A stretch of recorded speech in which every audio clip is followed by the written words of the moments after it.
présentation d'aujourd'hui, c'est un exemple de valorisation des données qu'on peut ressortir lorsqu'on construit une base de données au format Therion. Et ça s'inscrit dans le projet ERC CASP, financé par le Conseil européen de la recherche, sur lequel Célia Trunz, ma collègue, et moi avons pas mal travaillé, puis avec aussi Philippe Renard de l'Université de Neuchâtel. Donc on est en hydrogéologie et la grande motivation dans notre projet, c'est de revenir sur les bases des écoulements dans les réseaux karstiques à différentes échelles. L'échelle des conduits, on fait des scans 3D dedans, mais échelle aussi des massifs karstiques. Et donc ça a donné lieu à un appel à la donnée et aussi le développement d'une méthodologie pour voir si oui ou non, lorsqu'on simule un réseau karstique en ayant des données de géologie qui contraignent un peu là où le réseau karstique peut se développer, c'est de décider si oui ou non un réseau simulé il est réaliste ou pas. Donc la première étape, c'était de collecter tout un jeu de données de réseaux cartographiés, mais en fait d'aller chercher la donnée filaire, la polygonale, avec les visées d'habillage et avec aussi des flags, savoir si oui ou non des visées étaient des visées dupliquées, des visées de surface ou des visées d'habillage. Et puis de déterminer quelles statistiques sur les graphes, alors les graphes des objets mathématiques qui sont représentés par des nœuds reliés par des arêtes. Tout réseau topographié en fait est un graphe. On peut calculer pas mal de statistiques dessus. Et on voulait savoir lesquelles de ces statistiques sur l'ensemble des populations de graphes que l'on a collectées sont pertinentes pour pouvoir classifier des réseaux et aussi pour voir si un réseau candidat synthétique qui aurait été généré par quelque méthode que ce soit, où est-ce que ce réseau candidat se place dans une hiérarchisation ou dans une classification des différents réseaux, et si oui ou non ces statistiques font partie de la population en fait, pour faire un check de savoir si oui ou non un réseau qu'on aurait généré de manière automatique ou synthétique et sur lequel on voudrait résoudre des problèmes d'écoulement pour travailler sur la disponibilité de la ressource en eau, est-ce que les statistiques au moins géométriques et topologiques du réseau sont plausibles. Donc j'ai mis la petite image, vous pouvez nous envoyer de la donnée si vous en avez qui est ouverte. On a eu pas mal de réflexions justement sur les droits, l'ouverture de cette donnée, les types de licences qui sont possibles et qu'on propose lorsqu'on travaille sur des jeux de données et puis qu'on calcule des statistiques dessus et qu'on peut de toute façon un échange. Pour l'instant, il y a eu pas mal de succès, on a eu beaucoup de réseaux qui nous sont parvenus, de Suisse, quelques-uns en France, donc avec Xavier, on a été un petit peu en contact. Moi, de mes propres explorations en Slovénie, on avait aussi des contacts qu'on a eus. Donc, un peu partout dans le monde, on a trouvé des assez gros réseaux qu'on a pu incorporer dans un catalogue de réseaux sur lesquels Célia a développé des calculs de statistiques et a commencé à créer ce jeu de données pour pouvoir classifier les réseaux en fonction de leur spéléogénèse, de leurs données géométriques, de leurs données topologiques. Donc n'hésitez pas, on est encore dans une période où on accepte de la donnée, en fait on rajoute ça et on a un processus qui permet d'aller de la donnée topo vers Therion, vers l'outil Carsnet. Voilà, typiquement, au labo, on développe aussi des algorithmes pour générer des réseaux karstiques. Parfois, ça ressemble un peu à de la magie noire. Pour ceux qui connaissent un peu la diffusion stable, c'est une méthode de machine learning qui s'apparente vraiment à de la magie noire, puisqu'on part tirer d'un réseau et puis on le perturbe. On a notre réseau qu'on perturbe avec du bruit, plusieurs étapes, et en fait l'algorithme de machine learning apprend comment débruiter la pelote de laine en fait. Et pour pouvoir générer plein de réalisations possibles de réseaux, on part de différentes pelotes de laine au départ, et puis qu'on démêle. Et puis on crée à la fin un réseau qui aurait des statistiques qui ressemblent un peu au réseau qu'on a donné au départ. Et du coup, les nœuds des réseaux, c'est des stations. Et vous pouvez être un graphe orienté selon la pente, ou c'est un graphe non orienté, c'est quoi le... Non, c'est un graphe non dirigé, juste métrique, donc on a des stations et des liens entre les stations. Typiquement, on travaille sur des... On a un fichier texte à un moment, enfin pour l'archivage, on a un fichier texte avec des ID de points, et un autre fichier texte qui nous dit lesquels sont reliés auxquels. Voilà. La condition en espace, c'est pas ça fait partie de la liste. Si, on a les listes, c'est liste de points, puis c'est coordonnées XYZ. Ah oui. Ça, c'est un premier fichier. Donc ID, XYZ.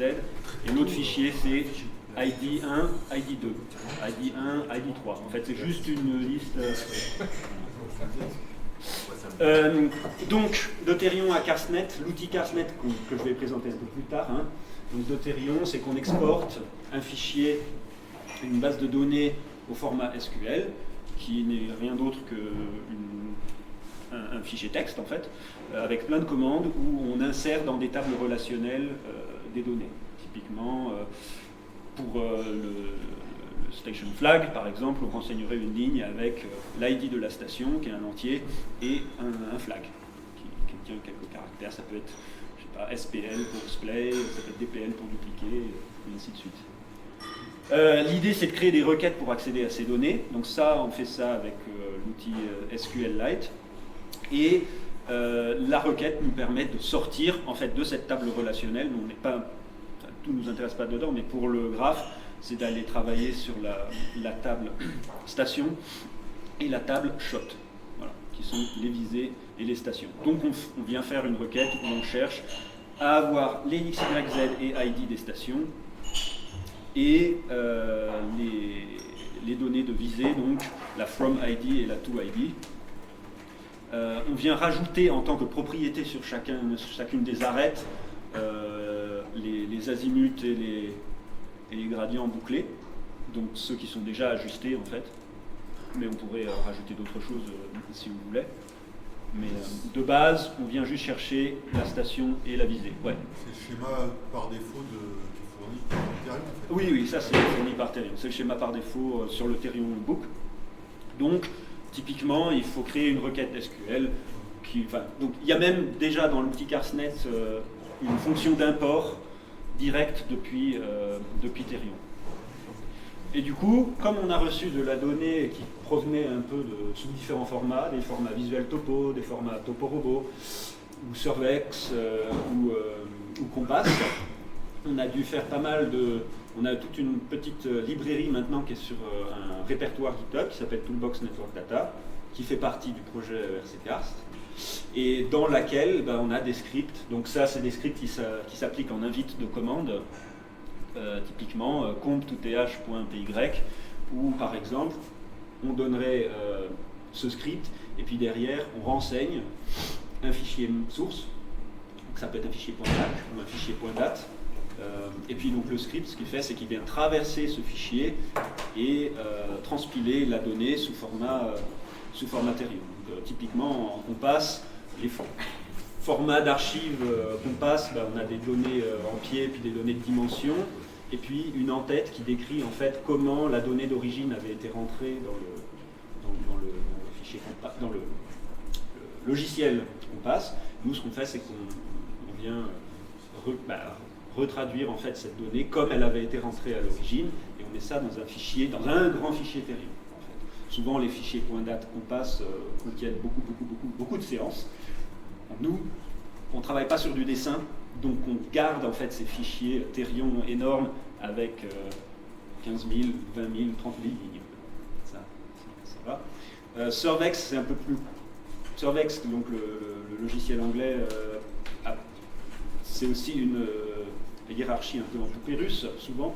Donc là, il faut quand même traverser tous les répertoires de dossiers et puis recopier en fait cette structure et individuellement venir transpiler les différents fichiers SVX, ce que l'on fait.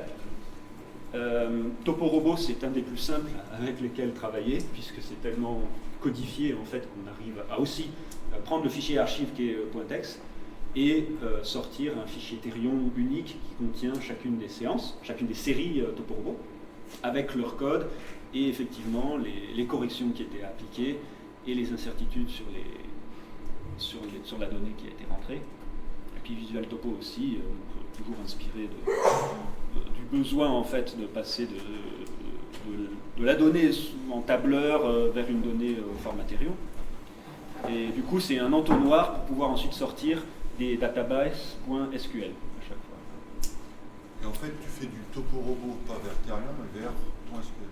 Non, c'est du topo-robot vers Therion et ensuite on appelle avec un config, export. Tu as fait une database. moulinette topo-robot Therion. Oui. C'est- Intéressant. Voilà, on a TR tout TH, SVX tout TH, VTopo tout TH aussi. Et ah oui, alors l'autre chose qu'on a faite aussi, enfin, qui est en train d'être implémentée et qui est intéressante lorsqu'on exporte au format SQL Therion, c'est que si on a de la donnée de dimension gauche, droite, au bas, elle n'apparaît pas dans la database SQL. Nous, ça nous intéresse d'avoir des données de dimension au moins à chaque nœud, savoir quelle est une sorte de dimension moyenne. Ça peut être une largeur plus hauteur divisée par 2, enfin, on peut faire n'importe quel calcul qu'on veut dessus. Les splays, elles apparaissent. Donc ce qu'on a fait, c'est que souvent, on veut traduire une donnée gauche, droite, haut, bas sous forme de splay. Et puis en fait, injecter ça dans le fichier Therion. Donc on a commencé à implémenter ça pour certains de nos transpilateurs, notamment le TR2TH, où on a gauche, droite, haut, bas. Et puis en fait, on vient injecter 4 visées splay qui sont recalculées en projetant en fait dans les plans en fonction des angles limites qu'on choisit. C'est un peu de géométrie vectorielle, mais ça passe quand même. Donc, Célia, ce qu'elle a fait beaucoup, c'est pour ça que c'est elle qui est quand même en premier auteur ici, c'est un contrôle visuel et manuel pour les codes instruments. Par exemple, sur GHTopo ou sur TopoRobot, on peut avoir un code, une description de la série, du code instrument qui a été utilisé pour la série, ou du code de la série, qui indique qu'il s'agirait d'une donnée de surface. Donc du coup, avec ce contrôle-là, on peut rajouter une liste de séries, on peut donner les ID de la série qui correspondent à des visées de surface, que l'on rajoute dans le fichier Therion. Après, il y a des problèmes de nettoyage lorsqu'on enlève une visée dupliquée qui est en fait repasse en parallèle le long d'une galerie et puis qui est ensuite connectée à une branche latérale. Mais parfois, lorsqu'on enlève les visées dupliquées, lorsqu'on passe à la partie SQL, on se retrouve avec des composants déconnectés. Donc, parfois, il faut les reconnecter de manière manuelle. Parfois aussi, les stations topo qui ont été égalisées dans l'import Therion, elles ne sont pas automatiquement reconnues comme étant la même station, et du coup, on se retrouve avec des composants, plein de composants connexes, alors qu'en fait, il n'y en aurait que un. Calcul des dimensions, et puis du coup, l'idée c'est d'avoir pour chaque cavité un fichier Therion SQL, et puis qu'on vienne ensuite faire des boucles pour les appeler dans Carsnet. Donc Carsnet, c'est un package Python pour l'analyse statistique et géométrique des réseaux. Donc les réseaux karstiques sont considérés comme étant des graphes 1D, des nœuds qui sont connectés par des arêtes. Et dans Carsnet, sous le capot, en fait, c'est utiliser plein de méthodes sur des objets de type NetworkX. Donc, NetworkX, c'est une grande librairie Python qui est développée depuis plein d'années, avec énormément de méthodes pour l'analyse des graphes. Donc, originellement, c'était pour analyser les réseaux sociaux, par exemple.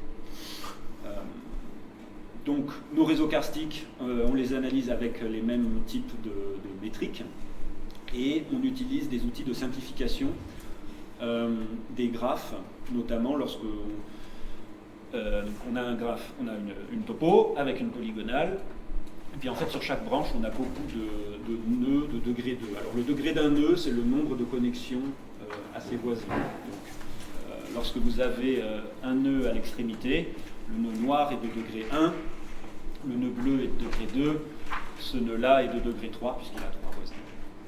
On peut faire pas mal de statistiques sur les degrés des nœuds, mais surtout on peut réduire un graphe en supprimant, par exemple, tous les nœuds de degré 2 et calculer des statistiques sur un graphe réduit. Donc, en fait, ici, chaque arête dans ce graphe réduit correspondrait à une branche de topo ou à une série de topos. Les statistiques sur les réseaux, ça ne date pas d'hier. Déjà en 71, il y avait plusieurs paramètres qui avaient été calculés pour essayer de discriminer les différents réseaux en fonction du nombre de nœuds par rapport au nombre de cycles ou du nombre d'arêtes par rapport au nombre de nœuds. Donc c'est des paramètres qui sont censés varier en fonction de la complexité du réseau, du nombre de bouclages. Et puis il y a des paramètres qui sont géométriques, d'ordre géométrique, par exemple la tortuosité moyenne, c'est-à-dire que pour chaque branche, on calcule une tortuosité. Donc la tortuosité, c'est le rapport entre la longueur totale de la branche et sa longueur entre les deux extrémités. On peut calculer pas mal de statistiques dessus, surtout sur les distributions en fait, de chacune de ces longueurs. Et puis on a des statistiques d'ordre topologique, donc là qui sont indépendantes de la géométrie, mais qui dépendent simplement du nombre d'arêtes, des degrés des nœuds, du nombre de cycles. Donc la moyenne des chemins les plus courts, l'entropie des degrés de nœuds, les corrélations entre les degrés de nœuds. Et l'intermédiarité, c'est savoir si oui ou non il y a des nœuds qui sont plus importants que d'autres, comme par exemple dans un réseau social, où par exemple une personne serait connectée à plein d'autres, enfin il y aurait plusieurs personnes clés. L'idée dans un réseau karstique, c'est peut-être qu'il y a des goulots d'étranglement, des nœuds assez clés par lesquels passe beaucoup de chemin. Donc, quelques exemples sur deux types de cavités qui, a priori, sont assez dissimilaires. Donc, la Cueva des Pirates en Patagonie, qu'on a topographiée il y a 2 ans, avec pas mal de boucles de reconnexion, et une autre grotte de Patagonie, beaucoup plus linéaire, un méandre, et puis une galerie avec une rivière souterraine, et quasi aucun embranchement.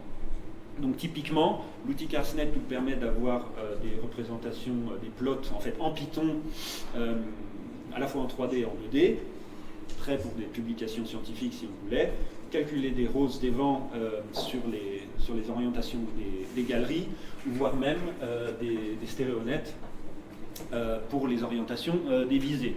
Donc typiquement, la Cueva Pirate, on sait qu'elle est développée à la faveur d'un contact assez planaire entre du marbre et du marbre dolomitique. Et donc, malgré le fait qu'elle soit assez complexe avec plein de boucles, en fait, il y a bien une orientation dans laquelle tout est bien développé. Et on voit ça sur le stéréonet en haut à droite, où effectivement, on a un bon plan, un grand cercle sur cette projection qui apparaît de manière assez prégnante. Pour le gouffre du jackpot, c'est le contraire, c'est très rectiligne et très linéaire, et en fait, on a beaucoup de visées qui plotent dans le sens du gradient de cette rivière souterraine. Et donc, les statistiques sont assez différentes. Les indicateurs assez intéressants pour voir si oui ou non on a un réseau plutôt organisé ou plutôt désorganisé. Par exemple, les entropies d'orientation horizontale. L'idée, c'est de ranger nos orientations en différentes classes, et que si toutes nos orientations tombaient dans une classe qui correspond à un angle de 10 degrés, alors on aurait une entropie de 0, c'est-à-dire une orientation. Par contre, si on avait de manière équiprobable des orientations dans toutes les directions, on aurait une entropie de 1. Donc, plus on rajoute du désordre, plus l'entropie augmente. Et donc on voit ici, oui. Alors si on a pile poil de direction. Alors si on a pile poil de direction, on aura une entropie de 0,24. Donc ça c'est ce que le graphe en bas nous donne, c'est que plus... Donc là ici on aurait une entropie de 0 pour une seule, ici, une entropie de 0 pour une seule direction distincte, d'accord. Et puis si on a rajouté de manière équiprobable, on avait 2 directions équiprobables, on aurait une entropie de 0,24. Puis 3 directions équiprobables, une entropie de 0,40, et ainsi de suite. Puis lorsqu'on a nos 18 directions équiprobables, donc sur les 10, on a une entropie de 1. Alors, dans les réseaux naturels plotent généralement au-dessus de 0,8 parce que dès qu'on a un tout petit peu de désordre, l'entropie augmente assez vite. Mais c'est quand même discriminant, donc on a, en fonction des différentes roses des vents, vous voyez des entropies un peu différentes. Et là, tu prends en compte la longueur des visées ? Si, c'est pondéré par la longueur des visées, mais par contre, c'est la longueur projetée sur le plan horizontal. Je pense qu'il y a quelque chose à faire à classifier les visées dans un hémisphère et puis recalculer la même chose en fait. Par exemple, dans un méandre, on peut avoir un méandre qui va dans une direction bien nette, mais par la topo, il y a plein de Oui. Alors pour ça, on regarde aussi les méthodes de simplification des directions des visées. Parce qu'on a vu effectivement qu'en fait, il suffit de rajouter une deuxième classe, et en fait on voit que dès qu'on rajoute une deuxième classe, l'entropie augmente grandement en fait. Et lorsqu'on arrive effectivement à plusieurs directions, l'entropie varie assez faiblement. C'est des classes de combien? Là c'est des classes, il y a 18 classes de 10 degrés. Voilà. Donc en fait ce graphe il est justement calculé, on prend le logarithme base 18 de 1 qui vaut 0 fois la probabilité. Il y a d'autres indicateurs d'entropie, à nouveau c'est la même chose, hein, c'est de regarder, on divise en classes et puis plus on a des classes différentes, plus on a un nombre de classes élevé par rapport au nombre de classes totales dans lesquelles on a des valeurs qui tombent dedans, ben, plus l'entropie est élevée. Typiquement ici, l'entropie des longueurs moyennes ou le coefficient de variation sur les longueurs de chaque branche. Typiquement, pour le gouffre du jackpot, ici, ben, en fait, la moyenne des branches, 113 mètres. Pourquoi? Ben, parce qu'il y a un nombre très limité de branches, et beaucoup de ces branches en fait, sont très très longues, puisqu'elles suivent un méandre, ou une rivière souterraine. Par contre, la moyenne de la longueur des branches par la grotte des pirates, 42 mètres, c'est parce qu'on a pas mal de bouclages. Donc, on arrive quand même à discriminer les différentes cavités, et ça, c'est en Python. D'autres indicateurs, la moyenne ou coefficient de variation sur les degrés des nœuds. Là, à chaque fois, c'est calculé sur le graphe simplifié. C'est pour ça que vous n'avez aucun nœud de degré 2. D'accord? Mais par exemple, pour le gouffre jackpot, ici, vous avez plein de nœuds de degré 1 qui correspondent aux extrémités et quelques nœuds de degré 3 qui correspondent aux jonctions en Y. Pour la grotte ici, les 3 entrées, on a quand même des nœuds de degré 3 et quelques nœuds de degré 4 qui correspondent à des carrefours. Et un ou deux nœuds degré 7, autrement dit, on serait vraiment un carrefour très complexe. Voilà, ça veut dire que le nombre maximum, normalement, c'est si on était dans une structure cristalline un peu avec des cubes, normalement on a 6 directions possibles en fait pour chaque nœud. Là il y en a 7. C'est à vérifier. Il y a encore du nettoyage à faire sur certains de ces graphes. Ici, celui du milieu, vous voyez qu'il y a quand même pas mal de jonctions où il n'y a pas de point vert qui correspondrait normalement à des degrés 3. Ça, c'est cette histoire de l'export SQL où les données, les stations égalisées n'ont pas encore été reconnues comme étant la même station. Donc ça, c'est la version non clean du graphe, et puis c'est lié à des scripts qui permettent de les fusionner pour avoir un graphe qui a beaucoup plus de sens. Et puis effectivement, vous... Ouais. Je pourrais faire une classification des complexités des réseaux, ceux qui ont beaucoup moins 1, 2, c'est pas très compliqué, et puis ceux qui ont beaucoup de nœuds 2, 3, 4. Exactement, ouais, c'est l'idée. Mais pas de calculer simplement. En fait, il y a une dizaine d'indicateurs qui ont été testés dans les projets de Carspet, par exemple de Pauline Colomb, où des dizaines d'indicateurs ont été testés. Vous avez des coefficients cycliques, par exemple. Donc ça vous dit si oui ou non chaque nœud est entouré de nœuds qui forment un cycle ou pas. Donc un coefficient cyclique de 0, c'est un arbre. Un arbre, c'est un graphe dans lequel on a 0 cycle. Voilà. Donc un coefficient cyclique un peu plus élevé, là où on a plus d'interconnexions. Vous avez cette corrélation des degrés de nœuds. Elle est aussi assez intéressante au niveau de la forme en fait de vos nœuds. Ici, ce qui se passe, c'est que vous avez une corrélation négative. Ça veut dire que chaque nœud avec un fort degré est connecté à des nœuds avec des faibles degrés. Donc en fait, on a plein de nœuds en étoile. Une corrélation positive indiquerait que les nœuds avec des forts degrés sont connectés à d'autres nœuds avec de forts degrés, puis les nœuds de faibles degrés sont connectés à d'autres nœuds de faibles degrés. Et puis pour l'intermédiarité, c'est si oui ou non, alors ça s'appelle CPD pour Central Point Dominance.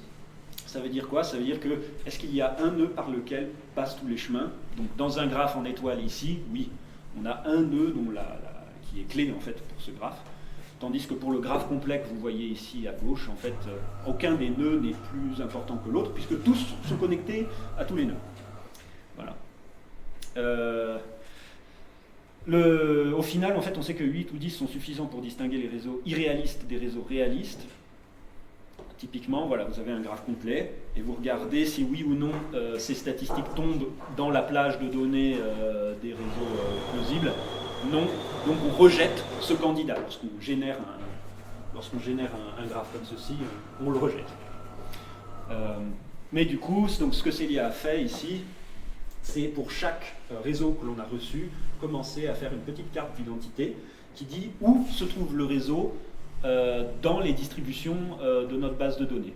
Donc typiquement, si on a des données de dimension, ici tous les points rouges c'est les galeries où on a des données de dimension, alors on regarde la taille moyenne des conduits, leur hauteur moyenne, le nombre de cycles, et ainsi de suite. Voilà.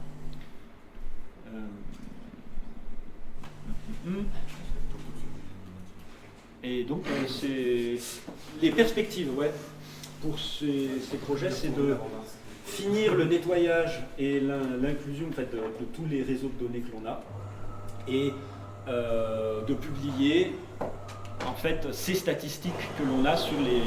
On a à peu près 200 réseaux maintenant sur lesquels on peut calculer un peu vraiment les plages d'indicateurs géométriques et topologiques que l'on a dans les réseaux karstiques réels, naturels.